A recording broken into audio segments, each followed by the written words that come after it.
En direct sur l'île Mode.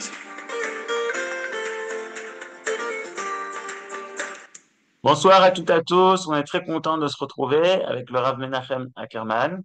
On continue notre étude prière en temps de guerre, mais surtout cette question du Kaddish. Le Kaddish, très souvent, on imagine que c'est quelque chose qui est lié à la mort. Il y a le Kaddish Yatom, celui qui est endeuillé, celui qui est orphelin. Et on va peut-être découvrir d'autres profondeurs. La vérité, c'est que on a déjà commencé ce thème du Kaddish il y a 1 ou 2 semaines déjà. Et on va l'approfondir aujourd'hui. Je rappelle bien sûr que le cours du lundi soir est toujours les Nishmat Michel et Gérard Chalanès, et également les Nishmat Yosef Avner Durand.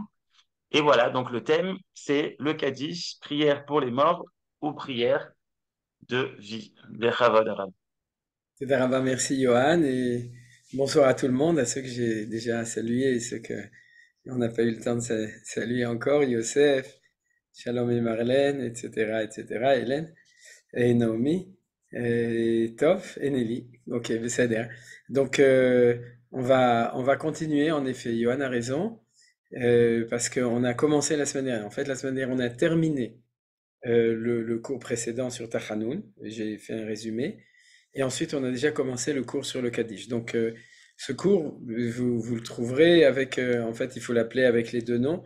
Peut-être que Johan sera d'accord de le couper en deux, c'est-à-dire de le mettre dans deux cours différents, hein, il sera sûrement d'accord, il faudra juste qu'on lui en parle après, si j'oublie pas.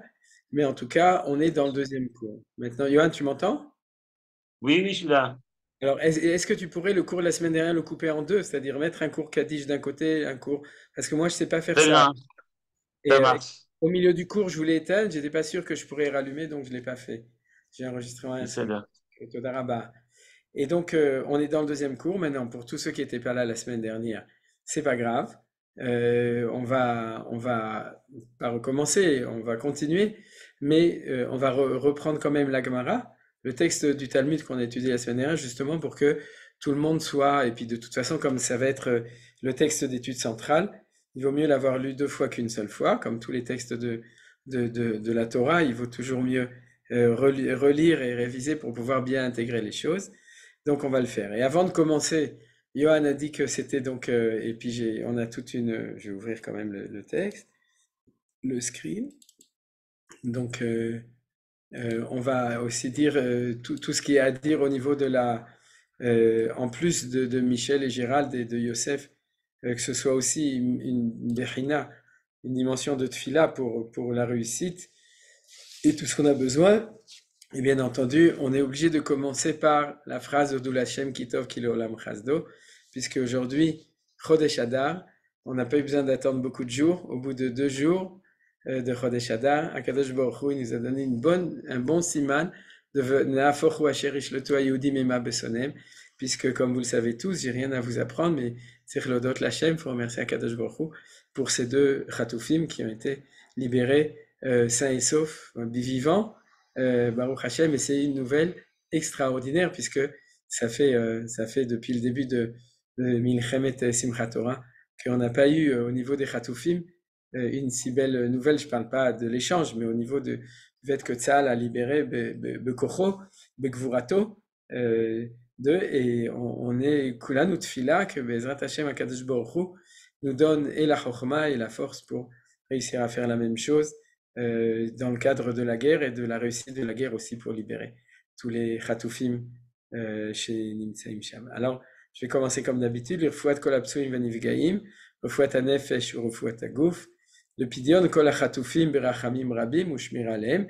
Et ça montre combien yesh makom litpalel, il faut continuer à prier, parce que si c'est possible pour deux, az bezrat Hashem HaKadosh Baruch Hu fera qu'on réussira aussi avec les autres.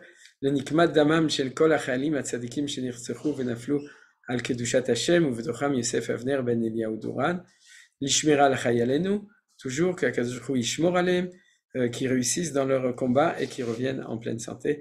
ולניצחון צבאנו צבא במלחמה זו,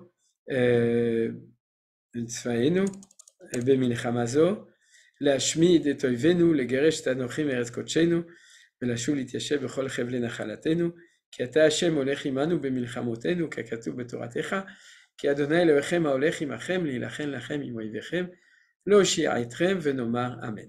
Voilà. Alors Amen. maintenant, on est dans le Kaddish, et comme dans le titre qui a été donné maintenant, ce qui est important, c'est d'identifier pourquoi est-ce qu'on dit Kaddish. Alors je vous rappelle que la semaine dernière, j'avais même posé une question qui m'a été posée pendant les Shiva de Yosef Douran, justement. Est-ce que ces tzadikim, ils ont besoin qu'on dise Kaddish pour eux? Parce que si c'est la prière pour les morts, pour qu'ils aient un bon endroit dans le Gan Eden, eux, ils en ont un bon endroit, tous c'est les Harugé Malchut, donc on n'a pas besoin. Alors, bien entendu, si le Kaddish c'est une prière mortuaire, alors la question est pertinente. Si le Kaddish c'est autre chose, on verra que pas du tout, que c'est tout à fait, parce que on ne sait pas, en fait, a priori, ce que dit le Kaddish. On sait qu'on fait Kaddish quand on prie dans la prière. L'année dernière, on avait appris que le Kaddish, c'est ce qui structurait les différents échelons de la Tefila pour passer dans les 4 olamot de Abiyah, de Asiya, Yetzira, Yetzira, Bria, Bria, Atzilut et la redescente. Et on sait aussi que une partie de ces Kaddishim qui sont liés à la prière sont des Kaddishim qui sont dits par les Yotomim, pas tous. Ouais, c'est-à-dire le premier et les 3 derniers en gros. Ouais, c'est-à-dire ou les 2 derniers, ça dépend comment on compte. Il y a aussi celui après Alenu, mais en tout cas le premier et les 2 derniers, en gros, Kaddish après Shir Sheliom et après la Ktoret, sont des Kaddish qui sont dits par le Yatom, s'il y a un Yatom, et s'il n'y a pas de Yatom, d'après la tradition séfarade, qui est la tradition exacte, il faut les dire de toute façon par le Chazan ou par quelqu'un qui le dit. Donc il y a une valeur en soi, mais malgré tout, c'est quand même important de savoir pourquoi est-ce que la prière la plus importante, qui est le Ilui Nishmat, qui est pour l'élévation de l'âme des gens qui sont niftarim, qui sont partis, pourquoi est-ce que la prière la plus importante de toutes, c'est la prière de Kaddish? Ça, c'est en gros l'étude générale des choses, comme en ce moment, c'est malheureusement d'actualité. Donc, et vous allez voir que c'est plutôt d'actualité du côté de la vie, pas du côté de la mort, c'est-à-dire combien l'importance de dire le Kaddish pour la victoire, et pas seulement pour les morts, mais pour les vivants. Alors ça, c'est ce qu'on va étudier ici maintenant, les 2 côtés de la notion du Kaddish, bien entendu, avec ce questionnement auquel, en général, les gens ne connaissent pas de réponse, mais connaissent la question, c'est qu'il n'y a pas une seule allusion dans le Kaddish à quoi que ce soit qui est lié avec les morts, avec un rite pour des défunts, un rite de deuil, etc. Il n'y a rien dedans, il y a que une magnificence de Dieu. Si on dit combien il est grand, combien il est saint, Idgadal, Vitkadash, combien tu es grand, Idgadal, que tu sois grandi et que tu sois sanctifié. Pas un mot, même dans les petites phrases qui sont à la fin, pas un mot qui est relié d'aucune manière avec un rite de deuil du tout. Alors, comment est-ce que donc concilier ces 2 choses? C'est ça que, en fin de compte, on est en train d'étudier maintenant. Alors, comme je vous ai dit la semaine dernière, le texte de base le plus important, c'est le texte qui est de Brachot, page 3, folio A, qu'on va relire en vitesse en français. La Braïta nous enseigne, Rabbi Yossé raconte. Il m'est arrivé, étant en route, de pénétrer dans une ruine, l'une des ruines de Jérusalem, pour prier.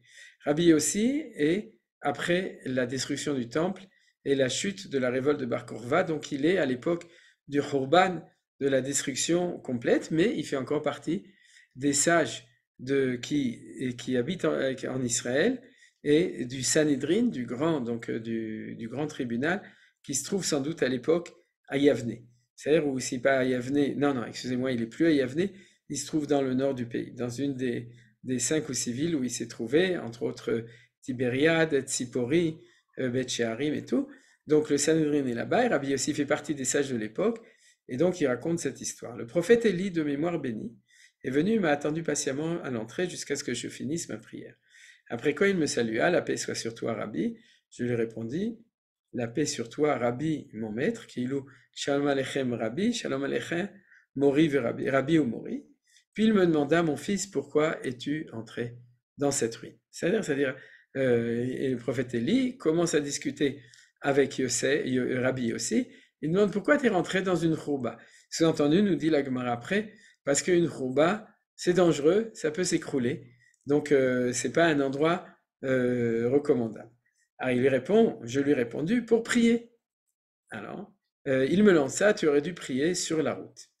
Lui dit Rabbi Yossi, je ne pouvais pas prier sur la route, j'avais peur, expliquai-je, d'être dérangé par des passants. Donc, je me suis mis dans un endroit tranquille. Je me suis mis un petit peu en danger, je savais. Mais je me suis dit, il vaut mieux être dans une chouba, dans une ruine, que d'être en route. Alors, Eliyahu Navi lui dit, t'as tort, t'as rien compris. Irektorka, Eliyahu Navi, tu aurais dû réciter la prière abrégée à Vinenu. C'est-à-dire, si tu avais peur d'être dérangé, tu n'avais qu'à prier une prière plus courte, comme ça, ils n'auraient pas eu le temps de te déranger. C'est-à-dire, et donc, à cet instant, j'ai appris 3 choses du prophète Élie. D'abord, qu'on ne pénètre pas dans une chouba, la Gemara va discuter pourquoi. Une des raisons, c'est comme je l'ai dit, parce que c'est un endroit qui risque de s'écrouler, c'est dangereux. Ensuite, qu'on a le droit de prier sur la route, c'est-à-dire, et que si l'on est amené à prier sur la route, c'est même prier en marchant, ou bien assis dans un avion ou dans un autobus. C'est-à-dire que c'est ça qu'on appelle prier en route, c'est-à-dire dans des conditions pas forcément confortables, ou bien quelqu'un qui se trouve sur son âne, s'il peut descendre, il descend, et s'il peut pas descendre parce qu'il va faire nuit, ou parce que c'est dangereux, ou pour toutes sortes de raisons, alors il a le droit même de prier lorsqu'il est sur son âne. C'est-à-dire, et c'est valable dans la halakha, comme vous savez, lorsqu'on se trouve dans une situation où on ne peut pas prier comme il faut, comme dans un avion, dans un autobus, dans un embouteillage, etc. C'est-à-dire où on ne peut pas descendre pour s'arrêter et prier.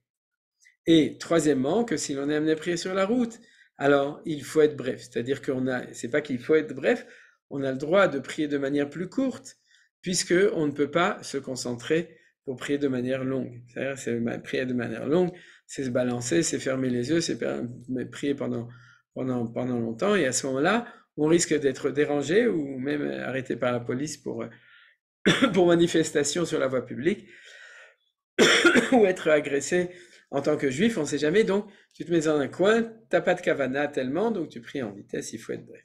Voilà, pour ne pas avoir de pépins.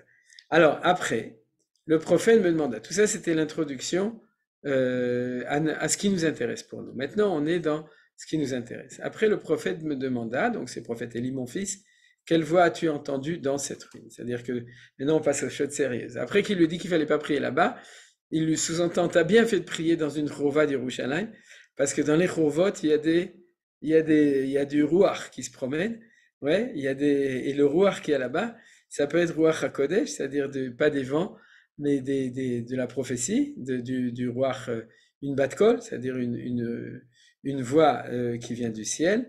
Et donc, Eliyahu Navi, qui lui fréquente ce genre de choses, est intéressé par savoir qu'est-ce que Rabbi Yossi a entendu là-bas.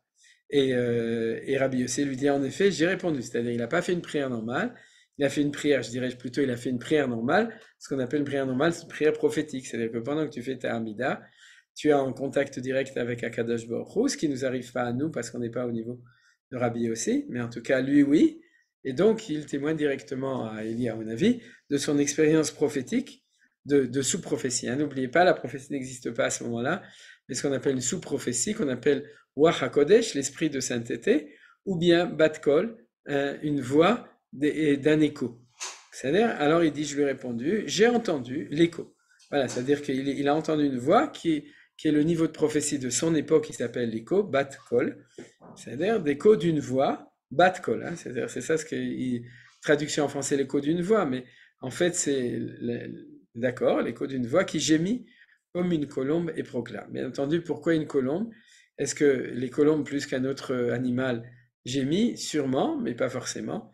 Donc, en tout cas, il a entendu un gémissement comme celui d'une colombe qui disait « Malheur aux enfants dont les fautes m'ont conduit à détruire ma maison, à brûler mon sanctuaire et à les exiler parmi les nations. » Donc, en fin de compte, la colombe gémissait, et elle gémissait du malheur. Ce n'est pas une malédiction, Dieu nous en préserve, où il dit en hébreu, on va regarder comment c'est marqué en hébreu, « Oi ». Oui, alors la traduction du mot malheur, elle est un petit peu difficile. Si vous voulez mon avis, on va revenir au mot d'origine, c'est-à-dire oi, parce que quand on dit oi, on comprend que c'est un gémissement, c'est-à-dire c'est pas au contraire une proclamation négative contre quelqu'un. Oi, aux enfants dont les fautes m'ont conduit à détruire ma maison, donc c'est Dieu qui se lamente, à brûler mon sanctuaire et à l'exiler parmi les nations. Et à ce moment-là, le prophète Élie s'écria, par ta vie et sur ta tête. Ce n'est pas seulement à ça que la voix exprime ce message, mais elle le répète 3 fois par jour. Quand est-ce que c'est ces 3 fois par jour? deux explications possibles. Une des explications, c'est à chaque moment où on prie, c'est-à-dire aux 3 heures de prière du matin, de l'après-midi et du soir. Et donc, il lui dit, dans cette rouva, qui est une rouva d'Yerushalayim où il y a Hachem qui parle, dans cette rouva, 3 fois par jour, Akadosh Baruch Hu pleure et dit Oy vavoy. Et non seulement cela, mais au moment où les enfants d'Israël entrent dans les synagogues et les maisons d'études et proclament que son grand nom soit béni, à ce moment-là, le Saint béni soit-il hoche la tête et dit Heureux le roi qu'on louange de la sorte dans sa maison.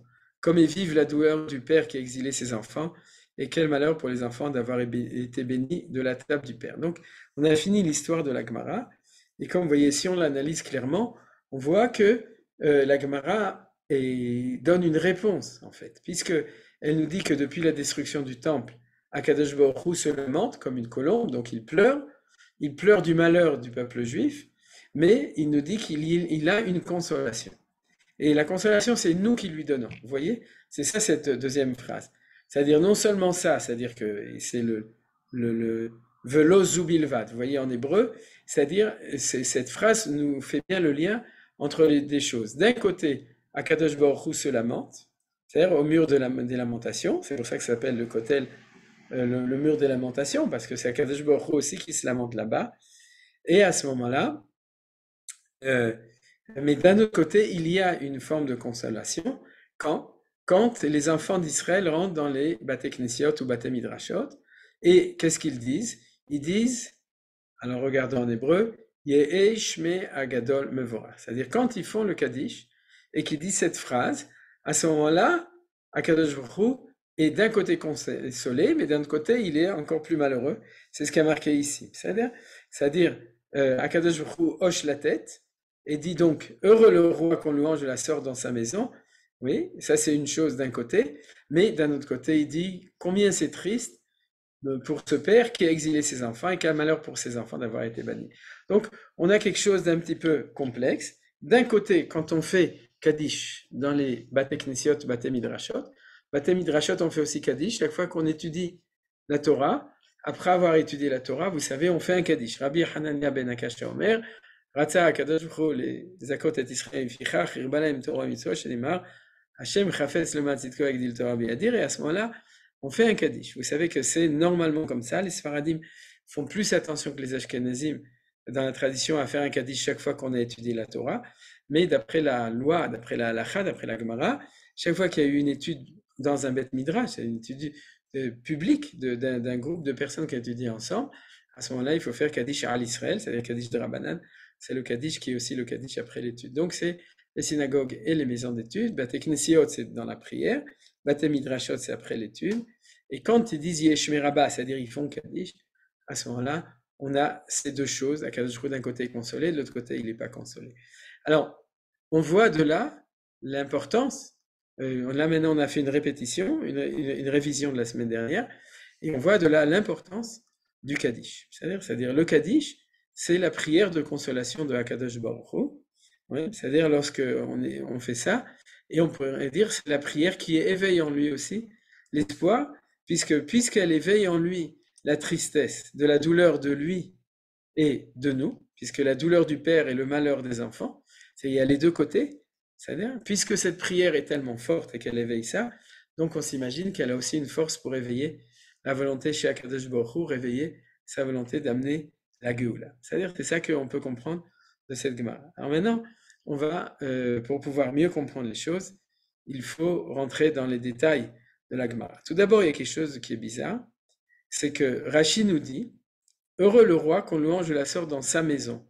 Alors dans sa maison, chez Mekalsim Oto Beveito Kar, sa maison, on aurait pu imaginer qu'on parle de Bet HaKnesset et Bet HaMidrash, c'est-à-dire sa maison de prière là où on prie et sa maison d'études là où on étudie, puisque c'est lorsqu'ils rentrent dans les maisons d'études et de prière qu'ils vont Yesh Merabah et que Dieu dit « Ah, c'est super ». Mais en fait, non. Rashi nous dit, vous voyez Rashi dans le Beth Amikdash quand il est construit, en fait, tout ça, c'est de nouveau des garagouim, c'est-à-dire des, comment on dit en français, ça éveille chez Akadosh Baruch Hu une nostalgie. une nostalgie de l'époque du temple. C'est-à-dire même dans cette phrase, quand il dit « Heureux le roi qu'on louange de la sorte dans sa maison », ouais, il dit pas « Heureux le roi qu'on louange de la sorte en exil lorsque vous étudiez la Torah et que vous priez », c'est pas ce qui est marqué dans la Gemara, mais « Heureux était le roi, moi, combien j'étais heureux lorsque, dans le Beth Amikdash, j'entendais cette phrase. » Et en quoi cette phrase est mieux au Beth Amikdash que lorsqu'elle est dite dans les synagogues et dans les Batei Midrashot, dans les maisons d'études. Alors on peut dire elle est mieux parce qu'elle est dite par le Klal Israël, par l'ensemble du peuple d'Israël à Jérusalem dans son temple, bien entendu. Mais est-ce qu'il y a de manière plus précise une différence entre ce qui est dit au Beth Amikdash et ce qui est dit ici? C'est-à-dire, vous comprenez la question qui suit tout cela. Alors, une fois maintenant qu'on a vu ça, je vais vous donner les deux questions qui sont intéressantes. Premièrement, que signifie cette phrase? Puisque c'est une phrase secrète, ouais, c'est-à-dire, c'est après Shema Israël sans doute, c'est la phrase la plus importante. Et donc, qu'est-ce qu'elle signifie? Yehe Shmei Agadol Mevorar. Que soit Yehe, traduction, voyez, que soit Shmei, son nom, c'est l'araméen. Shemo en hébreu, Shemei en araméen, c'est-à-dire Agadol, c'est de l'hébreu, son grand, mais dans le Kaddish, on dit Yehe Shmei Rabba. D'accord? Mais Rabba et Gadol, c'est la même chose. C'est-à-dire, Rabba en araméen, ça veut dire Gadol en hébreu, juste que la version du texte du Talmud a maintenu pour ce mot-là la version hébraïque d'origine, c'est-à-dire, mais ça ne change rien a priori, et Mevorar, qu'il soit béni, et vous vous souvenez, après on dit le Alam ou l'Olme Almaya, c'est-à-dire éternellement, le Olam ou l'Olme Olamim, c'est-à-dire 3 fois le mot le Olam, éternellement. Alors, en quoi cette phrase est tellement forte, puissante?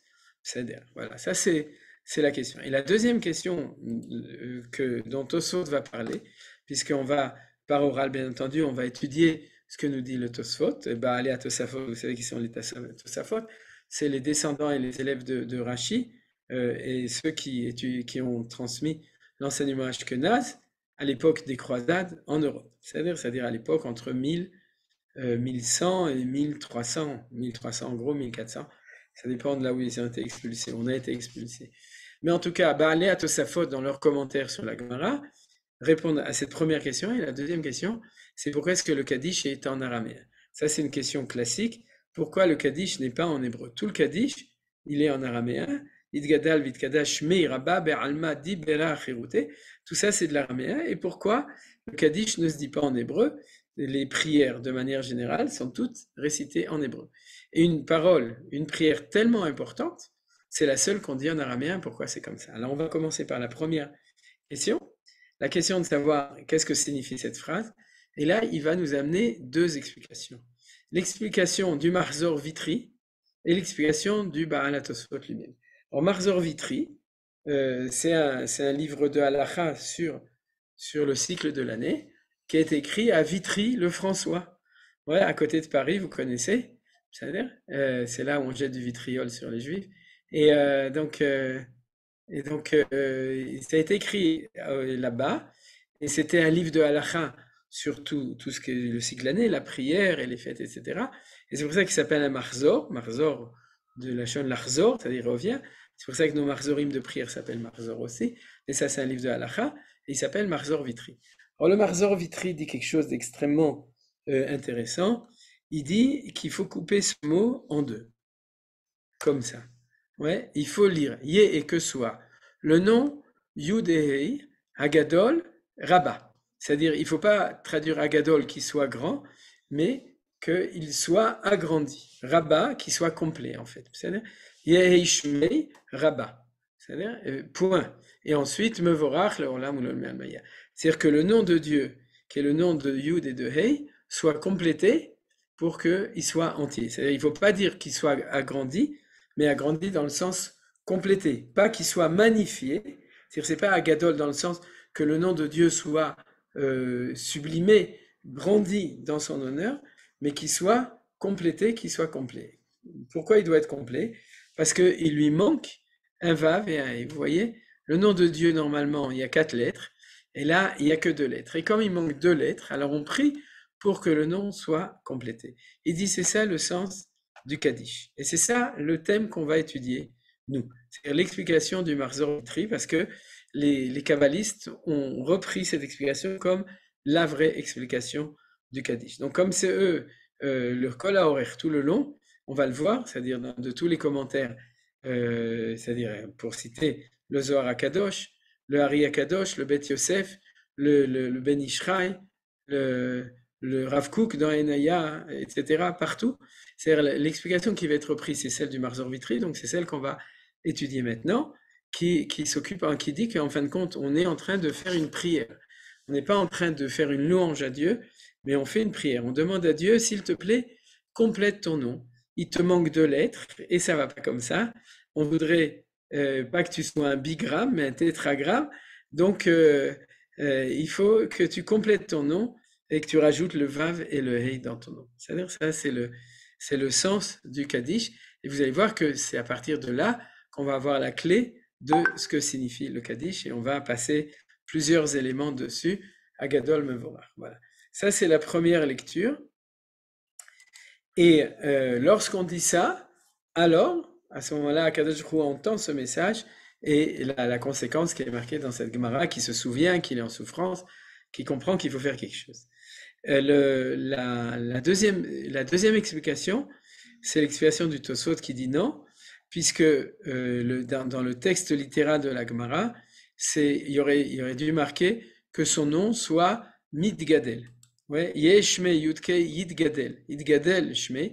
Et en hébreu, en araméen, le mot rabat peut supporter les deux sens, mais dans la formule telle qu'elle est marquée dans la Gemara, Hagadol, c'est plutôt que le nom de Dieu, le grand nom de Dieu, soit béni éternellement. C'est-à-dire, on le lit en une seule phrase, alors que d'après le Marzor Vitri, on met un point après le mot Gadol.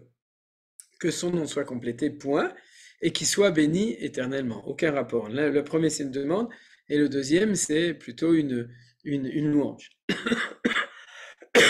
Alors, comme je vous ai dit, c'est une deuxième explication qu'on va moins retenir. Et après ça, le Tosfot demande pourquoi est-ce que il est dit en araméen, et il amène du coup un autre livre classique. Donc on voit que les Tosfot, ils avaient besoin de références, puisque c'est un sujet important.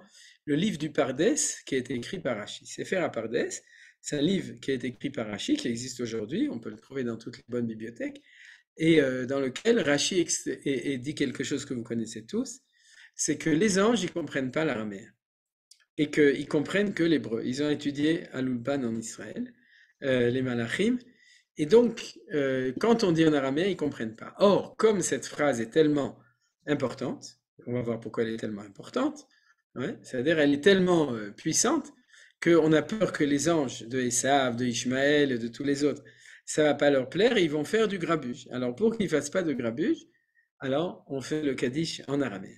C'est-à-dire quand on dit Shema Israël, ça va bien, quand on dit Keter Itnu Lecha, ça va, quand on dit Baruch Hu et Hashem Vorar, ça va, mais quand on fait le Kaddish, c'est tellement puissant qu'on n'a pas envie d'éveiller l'opposition des Malachim, des Umot Haolam, des nations, les anges des nations, et à ce moment-là, c'est pour ça qu'on le dit en araméen. Ça, c'est l'explication que dit Tosfot. Pourquoi je vous le dis? Parce que tout le monde connaît ça, et que Manitou, la vérité, a même fait une très belle analyse dans un de ses livres, à propos du Lashon HaKodesh, sur le sens de l'araméen, etc. Il fait référence à ça. Mais la vérité, c'est que de nouveau, comme on va aller du côté de la tradition des Mekoubalim, ils vont donner une autre explication que je vais vous donner. Donc, en fait, je vous donne cette explication pour se préparer à avoir une autre lecture de la raison pour laquelle c'est marqué en araméen, même une explication pratiquement contraire des choses. Alors maintenant qu'on a donné la base de tout ça, il faut voir d'où vient cette idée du nom qui est incomplet. Et ça, c'est une source que vous connaissez tous parce que en moyenne 2 fois par an, je l'enseigne. D'abord à l'époque de Purim et puis aussi à d'autres occasions. On l'a étudié en vitesse il n'y a pas longtemps. Je me souviens plus à quel moment et dans le cadre de quel cours, mais de manière assez rapide. C'est le verset qui est au moment de la guerre dans Parashat Beshalach, de la guerre contre Amalek. C'est-à-dire lorsque Amalek vient et attaque le peuple juif, à ce moment-là, on réussit à les vaincre, comme aujourd'hui Baruch Hashem, Et après, Dieu dit une phrase très importante. Il dit à Moshe de construire un autel, un misbéach, qui s'appelle Hachem Nissi. Dieu est la source de mes miracles. Donc, Bezrat Hachem, Niske Livnot Misbéach. Nous aussi, on aura la chance de pouvoir construire un misbéach, un autel sur le Harabait. Et on l'appellera aussi Hachem Nissi pour le remercier de tous les miracles. Et après, Dieu dit, Vayomer, ça c'est la parole de Dieu, qui Yad al-Kessia, c'est-à-dire Dieu fait serment en disant, Yad, ça veut dire qu'il prête serment, donc c'est ce qui est marqué ici pour jurer, que sur le trône de Dieu, qu'il y a une guerre de Hachem avec Amalek, de siècle en siècle, de génération en génération. C'est-à-dire, or, nos Chachamim nous disent, ce qui est marqué dans Rashi ici,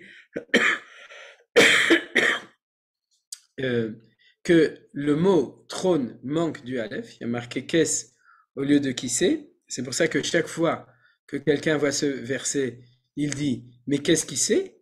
C'est-à-dire, et la deuxième chose, c'est que le nom de Hachem, il est tronqué aussi, puisqu'il y a marqué Yudke au lieu de Vavet. Et on voit que tout de suite après, il y a marqué, parce qu'il y a une guerre, la Hachem, Ba'amalek Midordo, et on comprend donc que cette guerre de génération en génération, de période en période, c'est parce que Amalek a réussi à enlever le Vavé, a réussi à enlever le Aleph du Kissé, c'est-à-dire que lui-même, la présence d'Amalek l'enlève, et que la guerre pour restituer le nom entier, Yudke Vavke qui est marqué ici, ça fait partie de la guerre contre Amalek. Alors, regardez ce que dit ici, ce que j'ai marqué en bleu, parce qu'on ne va pas tout lire. Le Saint béni soit-il a juré que son nom ne sera complet, et que son trône complet, que lorsque le nom de Amalek aura été entièrement effacé. Midrash Tanchumé. C'est quand il aura effacé son nom et que le sien sera complet, et son trône complet, comme il écrit, l'ennemi est détruit, il est en ruine pour toujours, il s'agit de Amalek. C'est-à-dire que quand vous voyez des ruines d'Amalek, il faut être très content, parce que quand vous voyez des maisons, des routes qui sont en ruine, Baruch Hashem, comme il y a à Gaza, et que comme nous savons que les Hamas, c'est un des représentants actuels, le dernier, Bezrat Hashem le dernier, mais en tout cas, c'est, disons, en ce moment, c'est eux qui représentent Amalek dans le monde, donc quand on voit les ruines, il faut être content, il faut dire que il faut faire Birkat Alamihya, c'est-à-dire sur la destruction de Amalek. Donc, c'est ce qui est marqué ici dans le Teilim. Et on voit qu'ici, il y a un problème de nom contre le nom. C'est-à-dire, lorsque le nom de Amalek, le nom d'Amalek est effacé, okay, et il marche mot, c'est-à-dire lorsque son nom est effacé, à ce moment-là, le nom de Dieu peut apparaître. Ça, on peut très bien comprendre que le nom de Amalek dans le monde, c'est la présence d'une blasphémation de la vérité divine, parce qu'on présente une autre vérité à la place, d'accord? Ou plein d'autres vérités possibles, qui sont des vérités alternatives à la vérité de Akadosh Baruch Hu, de Israël et du message d'Israël dans le monde. Et lorsqu'il y en a qui sont représentants d'Amalek dans le monde et qui parlent au nom d'autres idéologies de mal, à ce moment-là, on a un problème d'effacement du nom de Akadosh Baruch Hu. C'est-à-dire il y a un manque du nom, et dans ce qu'on voit ici, c'est que ce qui manque, je ne parle pas du qui c'est maintenant, je parle du nom, ce qui manque c'est le Vav et le Hei, c'est-à-dire c'est les deux dernières lettres. Ce qui reste, c'est la première partie, la partie supérieure du nom de Dieu. Ce qui manque, c'est la partie inférieure du nom de Dieu. Alors, pour beaucoup de gens, bien qu'on en a souvent parlé, vous dites de quoi il parle, c'est-à-dire qu'est-ce que ça veut dire toutes ces choses, et ça on va l'expliquer petit à petit. C'est-à-dire, mais c'est ça, d'après cette lecture, qui est la lecture essentielle du Marsor Vitry pour ça. Donc c'est ça qu'on dit ici. Et Shmei Rabba. Alors comme vous comprenez que dans la mesure où cette prière, c'est une prière pour compléter le nom de Hachem, qui veut dire éliminer le nom et la présence d'Amalek dans le monde, qui est une présence de génération en génération, et plus spécialement en tant que de Géoula, comme on sait qu'Amalek apparaît tout le temps en tant que de Géoula. Donc, on est ici dans une prière qu'il ne faut pas trop, pour reprendre le principe des anges des tutélaires, il ne faut pas trop que les anges des Goïm le comprennent trop, parce que ça fait 2000 ans, en fait, depuis la destruction du temple, On dit à Kadosh Baruch Hu, Timchet Zecher Amalek, efface la mémoire d'Amalek pour que ton nom soit complété. Yad, et il y a une chevoie, il y a un serment dessus, Dieu l'a promis, et c'est ça qu'on dit dans le Kaddish. Vous voyez où est-ce qu'on est arrivé avec le Kaddish quand on dit cette phrase-là? Quels sont les tenants et les aboutissants de ce Kaddish important, de ce dont on parle maintenant. Alors, je vais, pour commencer le développement de la lecture du texte de lui-même, prendre le commentaire du Maharsha. Maharsha, c'est le commentaire des Agadot du Shas, qui est célèbre, et qui se trouve à l'intérieur justement de la Gemara, qui explique c'est où dans le Yaakov. Il nous dit en fait, il dit, regarde, comment est-ce que tu dois le lire? Vous savez que Dieu s'appelle Avinu Malkenu. Vous savez qu'il est en même temps notre Père, en même temps notre Roi. Alors, il y a énormément de lectures possibles. D'ailleurs, quand on a étudié le Avinu Malkenu, je vous ai donné une explication de ce yichud, de cette unification entre deux relations vis-à-vis de Dieu, la relation de père à fils, oui, la relation filiale, paternelle, familiale, et puis la relation de roi à sujet, qui est une relation différente. Et ici, le Maharsha nous dit, c'est ça la différence entre le Dieu de Yud-Kei et le Dieu de Vav-Hei. Vous voyez, Vav-Hei, on a le droit de prononcer. C'est-à-dire celui de Yud-Kei, c'est celui quand il est dans le ciel, qui est toujours avec nous en tant que notre Père. Seulement, quand on est en Galout, ce qui manque, c'est Malkenu. On a Avinu, notre Père est là, mais Malkenu, et retenez bien parce que ça va être le début du développement, c'est-à-dire ce qui manque dans le monde, c'est les révélations de Dieu en tant que Melech. Ce dont font opposition les nations de manière générale, c'est-à-dire, et Amalek, la quintessence des nations de manière plus particulière, c'est qu'il s'oppose à la révélation de Dieu comme roi qui règne sur le monde, c'est-à-dire le Dieu d'Israël. C'est-à-dire Dieu en tant que Père bienveillant, qui se trouve en haut, sur son piédestal là-haut, c'est-à-dire et qui aime ses enfants de manière générale, oui, mais que ça descende sur terre et que ça se voit, comme on dit en hébreu, l'homme aspik chez Tzedek, Yamer gam tsarir chez assez. La justice, c'est pas suffisante qu'elle soit exprimée, il faut qu'elle soit faite. Alors, c'est ça qui manque en temps d'exil. C'est-à-dire, en temps d'exil, paradoxalement, Akadosh Baruch Hu est là en tant que père, mais il n'est pas là en tant que roi, parce qu'il ne règne pas de manière effective, de manière des fois violente s'il faut, de manière, je parle roi d'Israël, c'est-à-dire pour diriger l'histoire de manière où il dirige pour nous, parce qu'en tant que roi qui dirige le monde en tant que roi de manière catastrophique, c'est-à-dire par l'intermédiaire des Malchouyot, des autres royautés, ça on l'a. Mais qu'il agisse en tant que Melech Malchei Amlachim Akadosh Baruch Hu, Melech Israël, celui qui vraiment dirige son monde, il dit c'est ça le Vav et le Hei qui manque, et c'est ça qu'on attend. C'est ça qu'on attend, et c'est ça qui manque, et c'est à ça que font opposition les nations. Je pense au fait, par exemple, maintenant que je fais le cours, vous vous souvenez que dans le cours de Orot HaMilchama, dernier chapitre, on avait vu que les chrétiens se sont emparés du Dieu d'Israël de l'exil. Alors je voudrais vous proposer, ceci dit, ça ne s'arrange pas avec les musulmans, c'est qu'ils n'ont pris que le Av sans le Melech, c'est-à-dire Av Arachamim, c'est-à-dire celui qui est, puisque la Malchut, ils l'ont laissé à César. D'accord? C'est-à-dire la Malchut, il la laisse au temporel, mais le Dieu, c'est que le Dieu d'en haut, qui est le gentil Dieu, qui est notre Père, qui est aux cieux, restez-y, etc. C'est-à-dire celui qui est miséricordieux. Ça correspondrait très profondément à ce qu'on est en train d'étudier sur le Maharsha. C'est-à-dire si cette supposition est vraie, c'est que c'est encore une illustration du fait que quand ils se sont emparés on pourrait dire, de Dieu en tant qu'exil, ils l'ont pris en décrivant des choses qui sont des réalités du temps d'exil, c'est-à-dire manque de Malchut et réalité de Av.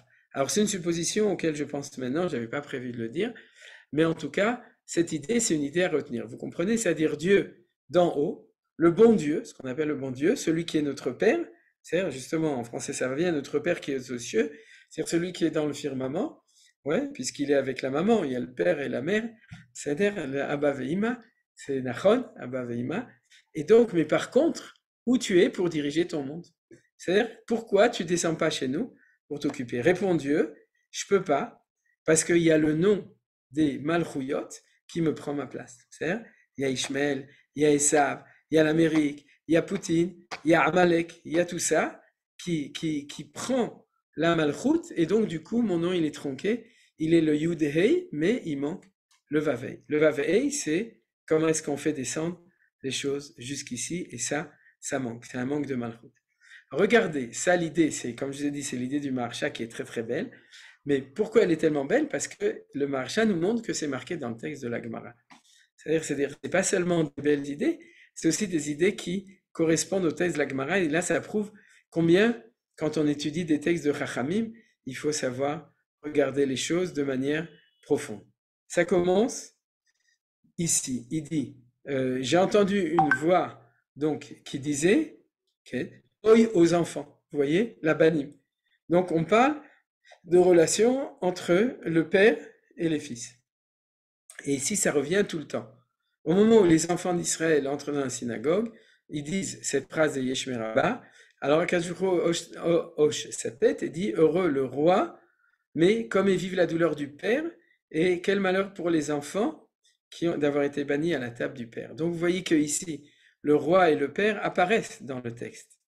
Ouais. Seulement, comme dit Rashi, de manière extraordinaire, lorsque le Beth Amikdash existait, alors j'étais roi. Et lorsque le Beth Amikdash n'existe plus, je suis père. Vous avez vu, ils sont enfants. C'est-à-dire, dans cette phrase, les choses sont exprimées de manière extrêmement précise. C'est-à-dire qu'on louangeait, en fait, il faudrait dire dans cette phrase, d'après Rashi dans Beth Amikdash, parce qu'au Beth Amikdash, il y avait aussi Malchut, il n'y avait pas seulement Abaout, c'est-à-dire la notion de Av. Oilo le Av, c'est-à-dire que quand il pleure en disant le Av et Banim, c'est parce qu'il dit parce que je suis que Av et eux ils sont que Banim, je ne suis pas Meler. Et ça, il l'entend lorsqu'on dit Yeshme Agadol Mevorach, parce que c'est ça qu'on lui dit. On lui dit où est ton Vav Ei, où est ta Malchut, pourquoi est-ce qu'elle n'est pas là? Et du coup, Akadosh Baruch Hu, eh bien, il dit en effet, il y a la naga de Avot, de Abaout, il y a ma présence en tant que père, il n'y a pas ma présence en tant que roi. C'est-à-dire, ça c'est ce qui est marqué ici, et qui correspond à l'explication qu'on a donnée. Alors, regardez, on va avancer d'un nouveau texte, et on va voir que, en effet, au Beth Amikdash, on ne disait pas Yehei Shme Rabba Mevorach Leolam ou Lolme Amaya. Alors ça c'est le sujet, c'est-à-dire que cette phrase, puisque c'est une demande de compléter, alors à l'époque du temple, on ne disait pas la même chose. Et c'est pour ça que quand il nous entend dire Yesh Merabah, il se dit ah oui, il faut rajouter le Vavei, parce qu'il faut rajouter la Malchut. Et en ce moment, ils ne l'ont pas dit, parce qu'ils ne peuvent pas le dire. Et quand il y avait le Beth Amikdash, ils le disaient. Alors comment on le sait cette chose-là? On a une autre Gemara dans Brachot, c'est la Mishnah, page 54a, et la Gemara qui l'explique de Brachot, de nouveau, page 63a, et qui dit comme ça. Alors on va étudier avec la traduction de nouveau de Steinsaltz, méthode arabe. Il y a marqué comme ça. Et ça aussi, on l'a étudié, mais c'est comme ça dans la Torah, tout Torah Tachem Temima, comme disait Rav Tzvi Yehuda Cohen Cook. Tout dans la Torah est lié. Donc quand on avait étudié il y a 2 ou 3 ans la mitzvah de monter sur le mont du temple et comment est-ce qu'on prie sur le temple, alors vous pouvez reprendre l'étude de cette époque qu'on avait fait ensemble. Et on avait appris comment est-ce qu'on prie au Beth Amikdash. Parce qu'au Beth Amikdash, on prie différemment dans les synagogues ou dans les Beth Midrashot. C'est-à-dire on prie différemment. Et alors, comment c'est marqué? C'est marqué comme ça. À la fin de toutes les bénédictions récitées dans le temple, on intercalait les mots « Dieu d'Israël depuis ce monde ». C'est-à-dire en hébreu, chaque fois qu'on faisait la Hamida au Beth Amikdash, c'est-à-dire ou n'importe quel bracha qu'ils disaient au Beth Amikdash, mais par exemple, prenez un exemple, quelqu'un qui fait la Hamida au Beth Amikdash, à ce moment-là, on disait autrement, on disait Baruch Ata Hashem, disons, il faut dire Baruch Ata Hashem Magen Avram. Hein? Alors on disait Baruch Ata Hashem Mina Olam, d'accord? Magen Avram. C'est on rajoutait les mots Mina Olam. C'est-à-dire que les mots, non, pardon. Baruch Ata Hashem Eloke Israël Mina Olam Magen Avram. Oui, le Dieu d'Israël Mina Olam Magen Avram. Et la Gemara continue et dit qu'à l'époque du deuxième temple, les sages instituèrent la formule Mina Olam Ve'ada Olam en réaction à la dissidence des Sadducéens qui proclamaient l'existence d'un seul monde ici-bas. Ça, c'est encore un autre sujet d'étude qui est tout à fait différent de l'époque du deuxième temple et du besoin, ça c'est Rav Kook dans Oroth, Malach Haïdeot Israël, qui parle de l'évolution historique à l'époque du deuxième temple. C'est-à-dire à l'époque du premier temple, quand on disait Mina Olam, on savait qu'on parlait de tous les mondes, qu'il y avait le monde d'ici, le monde futur. Deuxième temple, disparition de la Shrina, apparition des Sadducéens, qui dit du coup on ne croit pas dans le monde futur, et donc pour affirmer ce qui était trivial et évident à l'époque du premier temple, les sages ont été obligés de rajouter un mot qui est Mina Olam Ve'adola. Voilà. Vous avez compris, c'est-à-dire que du coup, à partir de ce moment-là, on faisait, toutes les brachot qu'on fait dans le temple, parce qu'actuellement, on fait la même chose quand on prie dans le Rabaït, c'est la halacha, on dit comme ça, Baruch ata Hashem, Elokei Israël, Mina Olam Va'ad Olam, Baruch ata Hashem, Magen Avram. C'est comme ça que c'est statué dans le Mishneh Torah du Rambam, puisque le Rambam statue aussi ce qu'on doit faire de notre temps, pas seulement en temps d'exil, comme dans le Shulchan Aruch.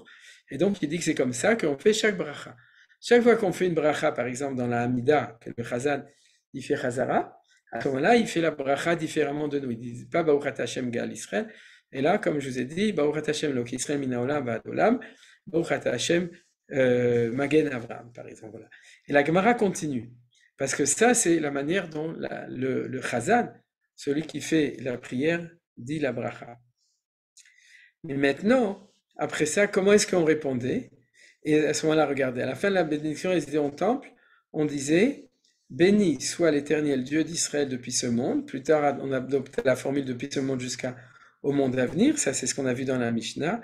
Et la Gemara continue et dit, et les assistants répondaient,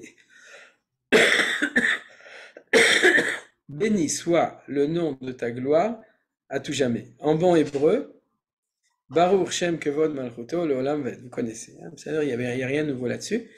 Pourquoi? Et pourquoi est-ce que quand on entend une bracha au Beth Amikdash, on dit comme ça? La Gemara demande pourquoi cette formule. Parce qu'on ne répond pas Amen dans le sanctuaire. Le sanctuaire, c'est dans le Beth Amikdash. C'est-à-dire, et la Gemara dit d'où déduisons-nous cette règle? Car il est dit dans Néhémia. Or, Néhémia, c'est le livre du deuxième temple. Mais c'est pour ça qu'on l'amène, parce qu'elle est le témoignage du fait qu'ils ont institué de dire Mina Olam Va'ad Olam. Levez-vous, bénissez l'Éternel votre Dieu depuis ce monde jusqu'au monde à venir. Vous voyez, Mina Olam Va'ad Olam. Et il est aussi écrit dans la suite de Néhémia, Vivarechu Shem Kevodecha Umeromal Alkol Beracha Uteila. Ils béniront le nom de ta gloire qui s'élève au-dessus de toutes les bénédictions et louanges. C'est-à-dire, de là, on apprend qu'après chaque bracha, il faut dire Vivarechu Shem Kevodecha Baruch Shem Kevod Malchuto. C'est-à-dire que de nouveau, aujourd'hui, Baruch Chasdei Hashem, quand on est sur la Rabaït, on ne répond pas Amen, on dit nous, le Chazan dit comme je vous l'ai dit, et les participants y répondent, et Bezrat Hashem au Bet Amikdash, ça se fera tout le temps, Baruch Shem Kevod Malchuto L'Olam Vaed. Je vous rappelle que c'est ce qu'on dit quand on parle de la Avoda Yom Kippour, que quand on entendait le Kohen Gadol prononcer le nom de Dieu, Ayun Oflim Al Penehem, on se prosternait, et on disait Baruch Shem Kevod Malchuto L'Olam Vaed. Vous vous souvenez, tout le monde le dit en même temps, à voix haute, c'est-à-dire pour rappeler que c'est comme ça qu'on disait. Donc c'était pas exceptionnel à Yom Kippour, c'était constant. Au lieu de dire Amen, on disait Baruch Shem Kevod Malchuto L'Olam Vaed. Alors, je vois qu'on arrive vers la fin, et donc on va un petit peu clore cette partie-là en disant comme ça. C'est que il y a quand Rashi dit dans la Gemara que quand on disait Yesh Meraba, ouais, Dieu se souvient de ce qu'on disait au temple, il se souvient qu'on disait Baruch Shem Kevod Malchuto L'Olam Vaed. C'est-à-dire que quand on dit cette phrase Yesh Meraba, Dieu pleure, c'est-à-dire il dit pourquoi vous dites Yesh Meraba alors qu'à l'époque du temple vous disiez Baruch Shem Kevod Malchuto L'Olam Vaed. Quelle est la différence entre les deux? C'est que dans le temple on dit Kevod Malchuto. C'est-à-dire, vous avez vu? Alors que nous, on dit Amen, c'est-à-dire je crois qu'un jour va venir où il y aura le temple, où le nom de Dieu va être complété, et où la royauté de Dieu va se révéler sur terre, et à ce moment-là, je pourrais dire à voix haute, Baruch Shem Kevod Malchuto L'Olam Vaed. Tant que ça n'existe pas, je dis Amen le plus vite possible. C'est-à-dire que cette chose, je crois qu'elle va se réaliser, mais on ne peut pas la dire, et donc on ne la dit pas. Après une bracha, on dit Amen. Et quand est-ce qu'on dit, s'il te plaît, Akadosh Baruch Hu, amène-nous ce temps-là quand on fait Kaddish. C'est-à-dire le Kaddish, c'est le seul moment dans la prière où on dit à Kadosh Baruch Hu, Titorer, réveille-toi, amène-nous la Géoula, amène-nous le Bet Amikdash, amène-nous Kevod Malchutecha. C'est-à-dire Kevod Malchutecha, vous avez compris? Or, la différence entre Ye'e Shme Rabba Mevorach Leolam ou Lolme Almaya et Baruch Shem Kevod Malchuto Leolam Vaed, ne me dites pas que là-bas il y a marqué 3 fois Leolam ou Lolme Almaya et s'il y a marqué qu'une fois Leolam Vaed, c'est pas une différence. Là-bas on le dit 3 fois parce que c'est la même histoire des Sadducéens, vous vous souvenez? Il fallait dire Mina Olam Ve'ada Olam. On dit les Alam pour ce monde-là, ou l'Olme Almaya pour le monde futur. Donc on reprend ce thème à la fin, mais on dit Baruch Ye'e Shme Rabba. C'est-à-dire on parle de son nom, on dit qu'il grandisse, mais on ne dit pas Ye'e Shem Kevod Malchuto Rabba. C'est-à-dire les deux mots qui ont été censurés dans le Kaddish, c'est Kevod Malchut. C'est-à-dire c'est ça le sujet qu'on a vu aujourd'hui. C'est-à-dire on dit il n'y a pas de Kevod Malchut puisqu'il n'y a pas le Vav et le Hei, il n'y a que le Yud et le Hei. Alors tu as un nom, Ata Abba Vata Po Betor Abba. Tu es ici, mais il n'y a pas de Kevod Malchut. Comme il n'y a pas de Kavod Malchut, alors le Vav et le Hei manquent. Et puisqu'il manque, on ne peut pas dire Baruch Shem Kevod Malchut Olam Vaed. On peut dire que Yehe Shme Rabba Mevorach Leolam. Et vous avez compris pourquoi Akadosh Baruch Hu, quand il entend ça, comme dit Rashi, il dit pas waouh, c'est génial.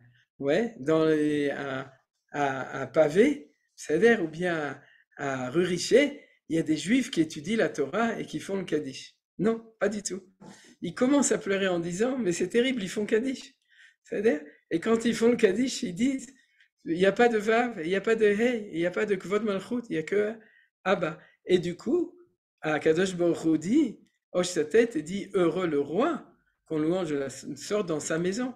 C'est-à-dire Alvaï qu'on revienne au temps du Beth Amikdash où j'étais roi, j'étais pas père, j'étais aussi père. Et donc il y avait que votre Malchut. C'est-à-dire, ça c'est le. Donc on a maintenant, on peut s'arrêter puisqu'il est, en gros il est 54. Je crois que je vais m'arrêter ici au niveau de l'étude du texte. Je pense J'ai une que. question. Oui, alors une seconde, je vais juste Ouais, conclure. vas-y. Et après, Shira, tu pourras poser ta question. Ce qu'on a vu aujourd'hui, on a vu quelque chose, c'est la force du Kaddish.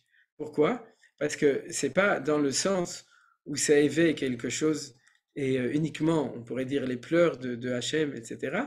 C'est la phrase où on lui dit à Kadosh Baruch Hu, c'est la Bakasha où on le dit clairement, Ye'e Shem Yudkei Mevorach, Yidgadel, qui soit agrandi, qui soit complet complètement, c'est-à-dire, et qui soit complet avec le Vavei.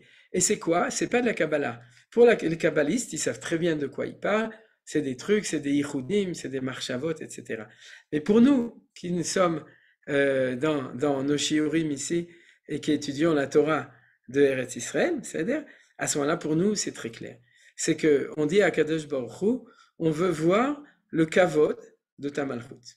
C'est-à-dire, il y a deux notions, le kavod, je dirais alpisod, kavod c'est le vav et malchut c'est le hei, pour ceux qui comprennent ce que je dis, mais c'est dafkadai barour, c'est clair. C'est-à-dire quand on te dit kavod malchut, à ce moment-là on dit, on demande que c'est le kavod de malchut Hashem dans le monde soit révélé. Et quand est-ce que ça est révélé? Lorsque les Amalekim ne peuvent plus nous tuer, nous massacrer, et qu'on prend les armes comme Yeshua au moment de Moshe Rabbeinu et comme Vaïmamez Bazmanazé, et qu'on se bat contre eux, et qu'on leur casse la figure, et qu'on les élimine, et qu'on montre que la Sot Nekama Bagoim. Lorsque là, il n'y a que Vod Malchut Israël, c'est-à-dire ça bevadaï qu'il n'y a que Vod Malchut Israël, et derrière que Vod Malchut Israël, il n'y a que Vod Malchut Hashem qui apparaît aussi. Donc vous voyez que c'est ça, et on va encore développer les choses la semaine prochaine, Bezrat Hashem, mais c'est ça dont on parle, avec énormément de dimensions, c'est pour ça qu'il y a encore de quoi développer, mais c'est de ça qu'on parle quand on dit Kaddish. Ça a l'air top. Alors je m'arrête là. Shira, tu avais une question. Oui, je vais te demander, Rav, pourtant on dit le Baruch Shem Kevod Malchuto après Anabakoar et dans le schéma. Ça veut dire qu'il y est quand même actuellement à notre époque. C'est une bonne question.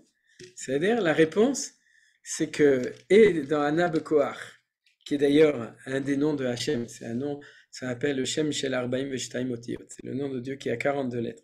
C'est pour ça que, à côté du Anabakoar, t'as les initiales de Anna Bekoar. Par exemple, le deuxième, c'est que tu écroches, que tu déchires le Satan. Ken, Kufre, Shain, etc. C'est-à-dire que ce chant, c'est pour dire le nom de Hachem, de Arbaïm et Shtaimotiot, qui a beaucoup de force dans le même ordre d'idées et qu'on veut dire sans pouvoir le dire. Donc c'est pour ça qu'on chante une chanson. Et comme on a dit le nom de Hachem qui est tellement important, de 42 lettres, alors à la fin on dit mais normalement il faut le dire en silence. Le fait qu'on le dit dans les synagogues de nos jours en voix haute, quand on chante Baruch Shem Kevod, c'est en fait, c'est parce que Kaniré, le temps est venu de commencer à le dire. Alors les gens ils font une erreur, normalement ils seulement après le devraient Kriyat dire à voix basse. Et dans le Kriyat Shema, on le dit à voix basse. C'est-à-dire dans le Kriyat Shema, excuse-moi, Shalom, je t'ai muté parce que j'ai pas fini ma phrase. Mais on le dit à voix basse. Il faut le dire à voix basse, sauf à Yom Kippour. Oui, parce qu'à Yom Kippour, c'est le seul moment où on peut dire nos vérités. Parce que vous savez qui est-ce qui est en vacances le jour de Yom Kippour? Qui est-ce qui se promène là-bas? Quoi? Le Satan. Le Satan. C'est-à-dire, c'est le seul jour de l'année où il n'y a pas Kitroug. À Rosh Hashanah, il y a Kitroug. Toute l'année, il y a Kitroug. Le seul jour où il n'y a pas Kitroug, c'est à Yom Kippour. Donc, du coup, on peut dire Baruch Shem Kevod Malchoto, le Olam Vaed à haute voix. Mais dans la réalité, on le verra à Bezrat Hashem dans le commentaire de Rashi sur le Shema Israël, dans la réalité, on ne le dit pas à voix haute parce que c'est comme le dire en araméen ou comme le dire de cette manière-là, c'est de dire un jour viendra où on le dira, mais en ce moment, on espère, mais c'est pas encore arrivé. Zéou Shalom, tu voulais dire quelque chose? Je pourrais poser une question? Oui, bien Comment sûr. ça- Après, je crois que Shalom voulait dire quelque chose. Comment Non, s'appelle je voulais Amalek? parler de Yom Kippour, justement, qu'on dit, c'est le seul jour où on dit à voix haute, mais avant, en abécoire, nous on dit Zeshemi ve Zezichri, les d'or. Ah, il a fait. Et ça, on va étudier le Passouk aussi la semaine prochaine. Parce que il y a marqué Zé Shemi le Olam. Et le Olam, Zeshemi le Olam, ah, ve יפה. Zezichri, Zechri זה Adnut. כן, נכון? נכון, נכון. Or, זה שמי לעולם, c'est comme le Olam ou l'Olmé Almaya. Il y a beaucoup de choses, on verra ça la Ouais. Je semaine pourrais prochaine. poser une question? D'accord. Comment s'écrit Amalek? Aïn. Aïn Mem Lamed Kouf. Il y a- C'est le peuple qui, chaque fois que tu fais un Dvar Torah, il fait un lake. Lo, D'accord, avec un Aïn. Like. כן, ברור. Oui, Il y a Amna. le mot Melech dedans. Est-ce qu'il y a le mot Non, il n'y a Melech pas. dedans? Il y a, oui, d'après certaines Chachamim, parce qu'ils veulent. Amalek, il y a même la Oui, mais c'est Chaf. oui, c'est un kouf à la fin. Il y a le mot roi en arabe. Parce que On chez a les un Arabes, on dit kouf et non Malik. un Chaf. Pas Pas un Melech. Chaf. Non, il n'y a pas de ça. Non, c'est un kouf. Amalek. Un kouf. Amalek, c'est un kouf. Am-ma-lek. Avec un kouf. Qui est-ce qui a créé Amalek? Ah, c'est le bon Dieu. C'est Dieu, c'est ça. Qui ça pourrait être? Les descendants d'Ismaël. Alors on doit le Oui. détruire? Oui, oui, bien sûr. Il y a des choses dans le monde qu'il faut détruire. S'il te plaît. Ouais. Ah oui, Nadine, Bechavon. Pourquoi c'est Dieu en tant que Père qui nous renvoie de sa table et c'est pas Dieu en tant que Meller qui nous renvoie? Parce que c'est pas logique. C'est que le Oui. Père renvoie ses fils, c'est le roi qui renvoie ses esclaves. Mais comment? Ouais. Tu sais, dans la Gemara qu'on a lu, oh, il a banim chez Sha'av Mesalek mi Shulchano. Tu as raison, c'est-à-dire que j'ai pas tellement pensé à la question. D'après l'explication du Maharsha, c'est un peu faible. C'est-à-dire, je dirais comme ça, Bofen Pachout, que Shulchan Aviem, c'est Bet Amikdash Mamash. Ça, Dafkassi, le Rav Kook dans Enaya, la semaine prochaine, Blineder, j'en parlerai, il fait plus référence à ça. C'est-à-dire que on sait qu'il y a Bet Mikdash El Mala et Bet Mikdash El Mata. Vous vous souvenez, hein? C'est-à-dire Dafka, c'était dans la parasha de la semaine dernière. Hein. Et la makom asher achinoti, rachidi mikan shel Bet Mikdash El Mala mechouvan keneged Bet Mikdash El Mata. Maintenant, Bet Mikdash El Mala, c'est le Yudé, et Bet Mikdash El Mata, c'est quand ça descend en bas de nouveau, et Shulchan, c'est Bet Amikdash, c'est où on est assis avec lui, on fait des seudot, justement, c'est pour ça que le Bet Amikdash, on amène des korbanot et on mange, c'est-à-dire ça s'appelle Shulchan Gavoa, c'est-à-dire c'est le Shulchan, on avait déjà vu, le Bet Amikdash, c'est l'endroit où on mange avec Akadosh Baruch Hu, c'est-à-dire on se retrouve autour de la table. Donc en fait, quand il y aura le Shem Shalem, à ce moment-là, il n'y aura pas seulement comment s'appelle ça? Le banquet, cherchez, le banquet en haut, c'est-à-dire qui viachol dans les mondes, on étudie là, avec Akadosh Baruch Hu, on est assis, c'est-à-dire pendant 2000 ans d'exil, et on est comme ça, mais il y aura aussi un vrai banquet en bas, grâce au fait qu'il y aura le Mishmar Agvul qui fait, Mishmar Amigdash qui fait la garde autour, Kvod Malchut, qui fait qu'on pourra manger tranquillement en bas. Je pense que c'est ça le sens du fait, c'est-à-dire que le Melech pleure, parce que, non pas parce qu'il y a la malchut, non, le père pleure pas parce que la notion de Abaout a complètement disparu, mais parce qu'elle n'est pas descendue jusqu'en bas à cause du manque du Vaveil aussi. Ça, c'est un peu il faudrait compléter, mais ta remarque est bonne. Tu peux prendre l'explication ou tu peux en chercher une meilleure. C'est Tom. Pourquoi on ne dit Merci, pas merci. Amen dans le temple? Ah, parce que Amen, ça veut dire je crois qu'un jour ça va arriver. Et dans le temple, c'est arrivé. Donc on dit que vod malchuto, c'est-à-dire on ne dit pas un jour ça viendra, mais c'est ici. Amen, c'est la émouna qu'un jour ça va venir. C'est la confiance, amen. Futur, futur, pas un C'est une présent. confiance, voilà, c'est une confiance qu'un jour ça va arriver. Est-ce que tu as expliqué pourquoi Kaddish était en araméen pour les Mekoubalim? Oui, j'ai Non, raté. pas encore. Ah. Oui, Pourquoi, Youssef? C'est pour que tu viennes la semaine prochaine. Non, mais- il a raté. J'avais la même question. Dis-moi une autre Ouais. question, Rav. Razak ou Baruch, Ouais. je crois que tu n'as pas répondu à la question. Alors finalement, pourquoi ce Kaddish, il est entre guillemets Yatom en certains moments? C'est-à-dire, il est pour les. Oui, c'est un cours il faut encore 2 cours. C'est ce qu'on appelle le Kaddish au long cours. C'est-à-dire, il faut de la patience. C'est vrai, ça prend du temps pour établir les choses, mais j'espère que vous appréciez le chemin, pas seulement le résultat immédiat, mais l'étude qui a été faite. Puis c'est des notions de nouveau, qui a priori, de quoi tu te parles, des lettres du nom de Dieu, et pour pouvoir comprendre combien c'est des choses qui sont des réalités, c'est-à-dire des vraies réalités qui se traduisent, alors il faut travailler dur, c'est-à-dire on ne peut pas y arriver Alors, immédiatement. je vais poser une Il n'y a pas question de sur, patience. oui, un sujet que tu as abordé. Ouais, C'est intéressant parce que c'est peut-être je sais pas, j'ai l'impression que c'est un des rares textes où il y a ce côté un peu kabbalistique du petit nom, du grand nom, etc., ouais, qui est dit et qu'on dit des dizaines de fois par jour, quoi. ouais, Alors que c'est pas un les Mirout Kucha Berichou que certains font pas.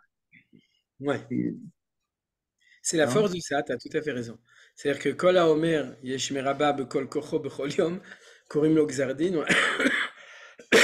C'est-à-dire que le Shem Yichud, c'est des textes qui ont été rajoutés pour des gens qui veulent dire, etc. Mais ça, c'est le texte d'origine qui ont été institués par les Anshe Knesset Agdola, Mistama, Beruach HaKodesh.